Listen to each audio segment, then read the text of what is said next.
Paz, Senhor, meus irmãos em Cristo, muito obrigado por estarem aí. Mais uma lição hoje, a lição número 9. Hoje estamos vendo, né, os Salmos, tá? Para quem está assistindo a primeira vez, participando, eu sou o professor Ronald, sou professor do Instituto Teológico Metanoem. Nós vamos ver aqui hoje um chamado à adoração e uma alerta. Mas antes de nós começarmos a lição, quero convidar você a se inscrever no nosso canal e compartilhar também, abençoando assim as pessoas com um ensino da palavra de Deus. Bom, nosso texto áureo está em Salmo 95, versículo 6, onde diz: vinde, adoremos e prostremo-nos, ajoelhemos diante do Senhor que nos criou. Um texto maravilhoso, onde nós vamos meditar hoje, o Salmo 95. A nossa verdade aplicada diz: a adoração envolve cântico, alegria, reverência, proclamação, mas também obediência. Nós temos 3 objetivos na lição, que é mostrar que o Salmo 95 é um convite à adoração, entender o que é adoração verdadeira e alertar que é preciso estar atento à palavra de Deus. O texto de referência está em Salmo 95, amém? Versículos 1 ao 3, depois do 8 ao 10. Os Salmos 95 e 86, nós vamos ver os 2 Salmos, tá? No final vamos ver 86, são convocações ao povo de Deus para adoração, para trazer à memória os feitos do Senhor e traz também alertas quanto à confiança e obediência, ok? Antes de prosseguir, eu quero lembrar a você que esse slide que você está vendo está disponível para você usar na tua escola bíblica dominical, ok? Você pode baixar, eu deixo em PDF, e o PowerPoint também 2 versões, amém? Ou você pode baixar no teu celular também, para te auxiliar na escola bíblica dominical. Vamos então para a parte 1, um convite à adoração, onde vamos ver em 3 subpontos: vinde e cantemos, que Ele está acima dos deuses e nas suas mãos estão as profundezas da terra. Salmo 95 nos diz: vinde, cantemos ao Senhor, cantemos com júbilo a rocha da nossa salvação. Este salmo, dentro da teologia bíblica, nós chamamos de salmo sintético. Lembra que nós falamos no início da aula, e se você no início da matéria, aliás, se você está participando e não ouviu essa matéria, Salmos, nós temos aí todas essas lições gravadas, e você pode ter acesso à lição número 1 também, onde estamos explicando como o Salmo é composto, né, com paralelismos. E este Salmo é um paralelismo sintético. O que é um paralelismo sintético? Nós temos também um paralelismo sinonímico. Este sintético se chama quando a primeira frase, você vê aqui, diz: vinde, cantemos. Na segunda frase, tá, o salmista, ele aumenta, tá, ele expressa, tá, algo a mais, ele soma algo a mais a esse primeiro verso. Tá? Então, isto se chama um salmo sintético. Então, vinde, cantemos ao Senhor. Depois, cantemos com júbilo. Tá vendo? Ele aumentou isto, tá? Com júbilo, a rocha da nossa salvação. Então, nós temos aí um convite a louvar ao Senhor, e o louvor que seja com mais alto júbilo.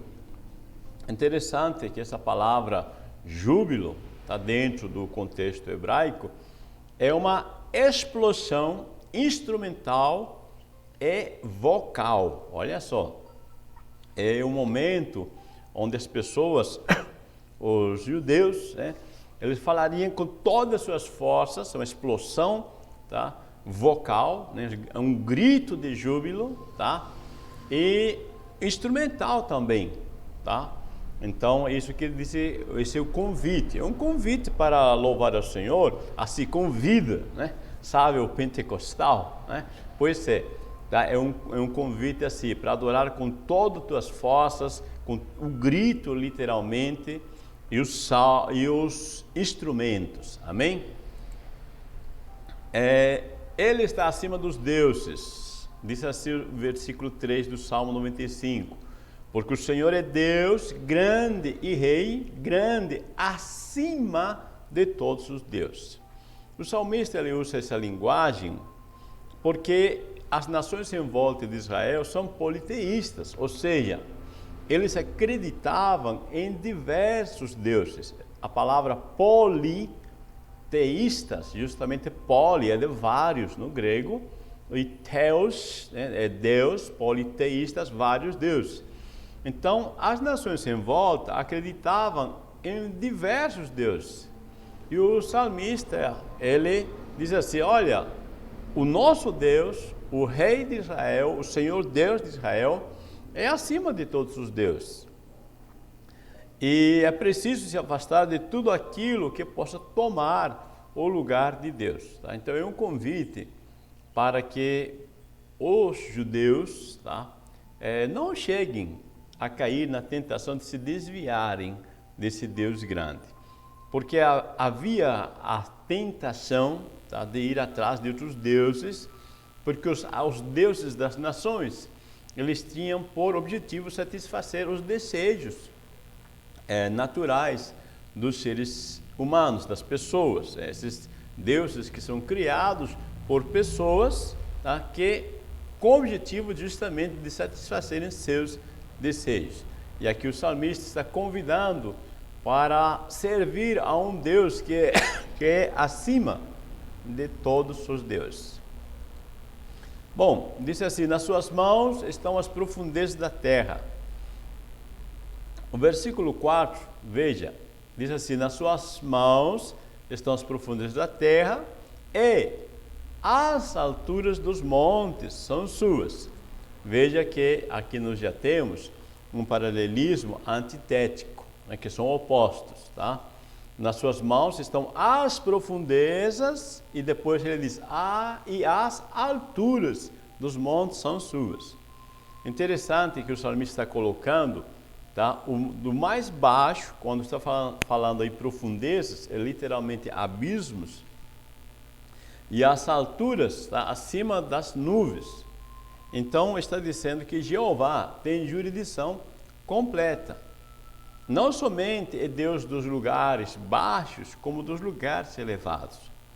Se você lê a Bíblia em Reis, Crônicas, você vai ver nesses livros da Bíblia que as pessoas da região onde Israel está, né, da Palestina, a região do Egito, a região do Oriente, nessa parte, eles tinham uma crença que havia deuses que dominavam as partes baixas e havia deuses que dominavam as partes altas, né, as partes elevadas, os montes. Por isso o salmista ele está dizendo que o Deus que nós servimos, ele domina tanto na parte baixa quanto na parte alta. Tá? Ele é o Deus que está acima de tudo. Nas suas mãos está tudo. Tá? Ele está mostrando a grandeza do nosso Deus. Entendendo o que é adoração, vamos ver o conceito, a forma e as atitudes para uma verdadeira adoração. A adoração consiste em prestar reverência, humilhar-se diante do eu sou, é a rendição da nossa vontade à de Deus. Então, a adoração aqui, tá, nós estamos falando simplesmente de cantar, tá, de louvar. A adoração, estamos falando de prestar reverência, tá, humilhar-se diante dele, colocar a nossa vontade submissa à vontade de Deus. E nós podemos ver que temos duas formas de adorar. A adoração doméstica, ou seja, particular, e a adoração pública. Veja, aqui é uma questão que nós temos que pensar, tá? Como é que eu estou me relacionando com Deus no meu particular e como, né, está tendo essa adoração também a nível público, que a adoração pública reflita, né, a nossa adoração doméstica. Bom, nós vamos ver aqui no 2.2 a forma de adoração. É interessante aqui que Jesus, quando Jesus está entrando lá na cidade de Sicar, existe uma mulher, né, a mulher samaritana conhecida, que ela conversa com Jesus, tá, e pergunta. Aliás, ela diz, afirma, né, nossos pais adoraram neste monte, e vós dizeis que em Jerusalém é o lugar onde se deve adorar. Tá? Eu coloquei para você esse mapa, para você ficar melhor localizado, tá? Então aqui em Sicar, veja, é a cidade onde Jesus está, no poço, né, no poço de Jacó. E o Monte Gerizim está aqui. Tá? O Monte Gerizim é o monte onde os samaritanos, há um tempo, tinham construído o seu templo, e a família dos Macabeus, tá? Isso um pouquinho antes de Cristo, tá? Destruíram, né, esse templo dos samaritanos, que era no Monte Gerizim. Então, os samaritanos não se dão bem com os judeus, né? Os judeus não gostam dos samaritanos porque são mestiços, e os samaritanos não gostam dos judeus porque os judeus destruíram o templo deles, lá no Monte Gerizim. Então, esta mulher, ela afirma esta questão. Nossos pais adoraram neste monte, isto é, no Monte Gerizim. É uma samaritana falando. Mas vós disseis que é em Jerusalém, o lugar, veja, lugar onde se deve adorar. Isto é, no Monte Gerizim ou no Monte em Jerusalém. Eu creio que você deve saber, se não sabe, é só olhar uma geografia bíblica, você vai ver que Jerusalém está num monte, está numa das regiões mais elevadas da Palestina. Então essa mulher está dizendo em qual dos montes, qual dos lugares onde devemos adorar a Deus. Onde é que Deus mora? Qual o endereço de Deus? Tá? É interessante a pergunta, né, desta mulher. Eu acho que todos nós queremos saber onde é o endereço de Deus. Jesus responde, Deus é Espírito. Olha só, a resposta de Jesus é fantástica, né? Deus é Espírito. E importa que os que o adorem em espírito e em verdade. Né?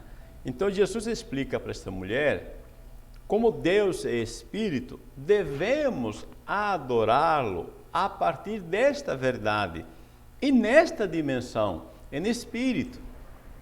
Ou seja, a verdade é que Deus, como é Espírito, não se limita a um lugar.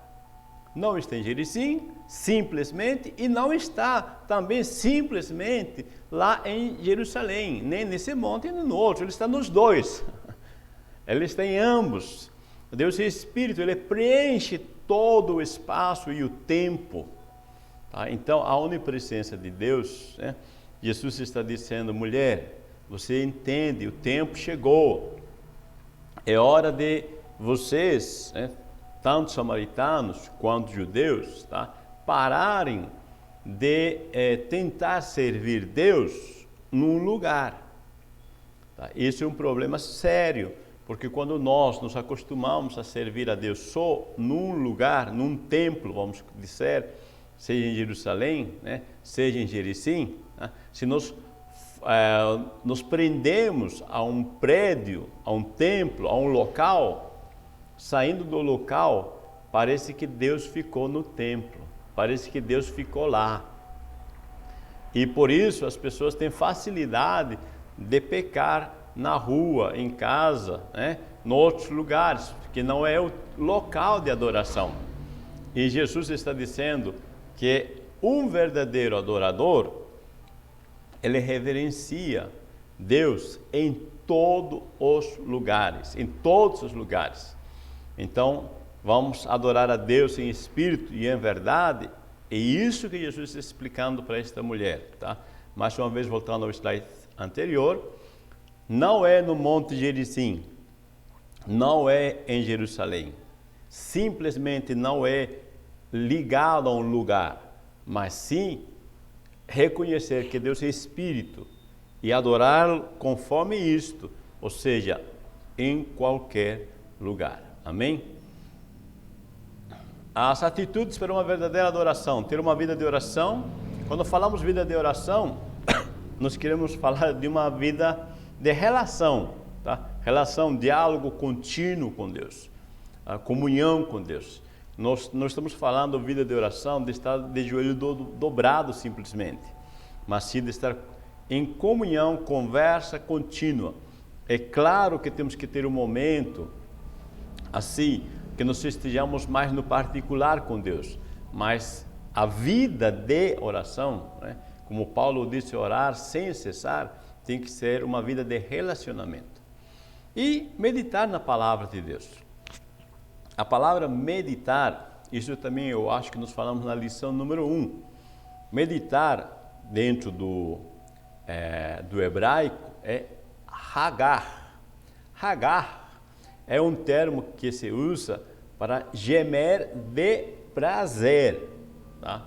É meio estranho, né? Mas é justamente isso que diz, tá? Se você vai no léxico do dicionário do hebraico, você vai ver, incluso ele coloca assim, gemer de prazer sexual, tá? É literalmente isso, tá? Assim que se coloca dentro do hebraico. É rugir ou rosnar como leão. Pronunciar, falar, meditar, imaginando, estudar. Todos esses termos, tá, são dentro do hebraico. Por que você coloca assim nesse termo meditar na palavra de Deus? Está falando de a pessoa ter o máximo do prazer ao meditar a palavra de Deus. Deleitar-se em ouvir Deus falar. E esse deleitar-se na presença de Deus, né, provoca na pessoa, tá, vamos colocar assim na palavra correta, né, uma potencialização, tá, uma força, um ânimo. E quando diz rugir ou rosnar como leão, está dizendo ao mesmo tempo, né, que a pessoa pode falar baixinho, tá, ela pode também gritar esta palavra. Então você vai ver na epístola que Paulo fala aos Romanos, que com o coração se crê e com a boca se faz confissão. Tá? Está falando de expressar, tá? Pronunciar, falar. E também a questão de meditar imaginando. Isto é, você vai lendo o texto e você vai vendo todo o cenário que está acontecendo nesse texto. Tá? Isso é meditar imaginando. Tá? É você entrar no cenário que está acontecendo, né? Como Jesus está curando uma pessoa, como Jesus está expulsando demônios e como Jesus está vendo todo aquele cenário. Tá? Também meditar é estudar a palavra de Deus. Tá? Então, uma atitude da adoração é uma atitude profunda que envolve, né, toda a questão mental, tá? Física, emocional, ok? Atitudes para uma verdadeira oração ainda é a santificar-se, né? A santificação. Santificação é um processo de, olha só, dois objetivos, duas formas: despojar-se e revestir-se. Ou seja, está dizendo o seguinte: se você não tira, despojar é tirar, tá? Se você não tira a roupa suja, você não pode se vestir de roupa limpa. Então a santificação é um processo, tá, de limpeza, né? De trocas. Tá? Então eu vou tirar todos os pensamentos sujos para colocar um pensamento novo. Transformação. Tá? Em outras palavras, Paulo disse: não há ressurreição sem morte. Se Cristo não morre, não ressuscita. Assim também espiritualmente, diz, se nós não morrermos juntamente com Cristo, não podemos ressuscitar juntamente com Ele e viver em novidade de vida. Tá? Então vamos entender bem. A santificação tem os dois lados, o despojar-se e o revestir-se, o morrer para poder ressuscitar. Ninguém vive em novidade de vida se primeiro não morrer. É preciso estar atento à palavra de Deus, ouvir a voz de Deus, não endurecer o coração, e relação com o Salmo 81. Diz o texto: se hoje ouvirdes a sua voz, não endureçais o coração, como em Meribá, quando vossos pais me tentaram. Veja, nesse texto, a palavra ouvir não implica no fato de simplesmente escutar com esses ouvidos externos, mas está falando do ouvir com o coração. Aqui ouvir é acreditar no fundo do coração. Tá? Quando Deus fala, eu crer, tá? Que esta palavra, tá? Essa palavra é tudo que eu preciso. Tá? Então esse ouvir, tá? Se você vê com Meribá, tá? Você vai ver justamente que é ouvir com o coração. Por isso o texto a seguir diz: não endureçais o coração, como em Meribá, quando vossos pais me tentaram. Tá? Lembra que Jesus contou a parábola da boa semente? A semente que dá fruto é aquela semente que cai em boa terra, né? Porque é uma terra com profundidade. Já um local duro, a terra dura, o caminho pisado, quando a semente cai, não produz resultados. O passarinho vem e come. Então, quando diz assim a palavra de Deus aqui sobre o ouvir, se hoje ouvires a sua voz, não endureçais o coração, como em Meribá, justamente está dizendo a postura do ouvinte. Tá? Como é que você está ouvindo? Com que postura você está ouvindo? Você está ouvindo de bom grado ou de mau grado? E o texto diz: quando vossos pais me tentaram. Bom, Êxodo 17:7 é o texto que está se referindo ao salmista. O que o povo de Israel disse? Tentaram ao Senhor. Olha só, como é que eles tentaram ao Senhor?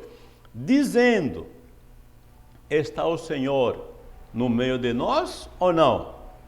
Olha só, eles estão provocando Deus, estão testando Deus. Deus nos prometeu que nós íamos entrar em Canaã, Deus nos deu promessas, cadê Ele? Está Deus entre nós? É o momento em Meribá, tá? E o texto diz que não tinha água, e eles começam a murmurar. Deus nos tirou do Egito e agora vamos morrer aqui no deserto, não tem água. Está Deus no meio de nós? Tentando ao Senhor. Se você vê esse texto, é citado em Deuteronômio 6,16, e Jesus, tá? Eu coloquei Lucas 14, está errado, tá, irmãos? Por favor, é Lucas 4, tá? Você pode mudar. É 4:12, é da tentação de Jesus, não é Lucas 14, é Lucas 4, é a tentação. Veja, Jesus cita esse texto também, de Deuteronômio 6,16, que se refere a Êxodo 17:7. Quando Jesus disse para Satanás: está escrito, não tentarás ao Senhor teu Deus. Porque esse tentar é tentar provar, né, a Deus se Ele está falando ou não. Lembra que Satanás disse: lança-te daqui do pináculo do templo, porque está escrito que o Senhor mandará os seus anjos para que te guardem do mal. E Jesus disse: não, eu não preciso testar se Deus vai ou não vai fazer. Não, eu sei que Deus sempre faz, Ele é verdadeiro, tá? Então, nesse contexto aqui, está falando disso, que endurecer o coração é quando nós não cremos ou duvidamos, né, se vai ser ou não ser feito o que Deus disse que ia fazer. O Salmo 81 diz: eu sou o Senhor teu Deus que te tirei da terra do Egito, abre bem a tua boca e te encherei. Olha só o que Deus está dizendo. Você está reclamando se vai passar fome aqui no deserto, se vai faltar água, se vai faltar comida. Eu não tirei da terra do Egito. O Senhor está dizendo, pensa lá, as pragas que mandei, os milagres que eu fiz, e como eu tirei vocês lá com mão poderosa, como eu abri o mar vermelho. Agora vocês estão reclamando de pão. Eu tirei a do Egito, abre bem a tua boca, eu te encherei. Deus está dizendo, está com fome? É só falar. Quer pão? É só pedir, não precisa ficar murmurando não, ok? Então o salmista conclama ao povo de Deus a adoração, mas também faz um alerta quanto ao caminho da desobediência que é gerado pela incredulidade. Então quando as pessoas não creem que Deus vai suprir, as pessoas começam a murmurar. Jesus disse assim, olhai para as aves do céu, que não semeiam, nem cegam, nem ajuntam em celeiros, e o vosso Pai celestial as alimenta. Não tendes vós muito mais valor do que elas? Pensou? Teu Pai alimenta passarinho, será que não vai alimentar você? Então, meus irmãos, minhas irmãs, vamos agradecer a Deus porque temos um Pai. Um Pai que com certeza vai nos cuidar melhor que os passarinhos. A pergunta é, não tendes vós muito mais valor do que elas? Às vezes porque você não enxerga valor em você, você acha que Deus não vai te socorrer. Fica tranquilo, Deus enxerga você, tá? Deus sabe o teu valor. Amém? Concluímos então, mostramos que o Salmo 95 é um convite à adoração, entendemos que a adoração é verdadeira, o que é a adoração verdadeira, e alertamos que é preciso estar atento à palavra de Deus. Muito obrigado, meus amados, Deus vos abençoe, uma boa EBD domingo.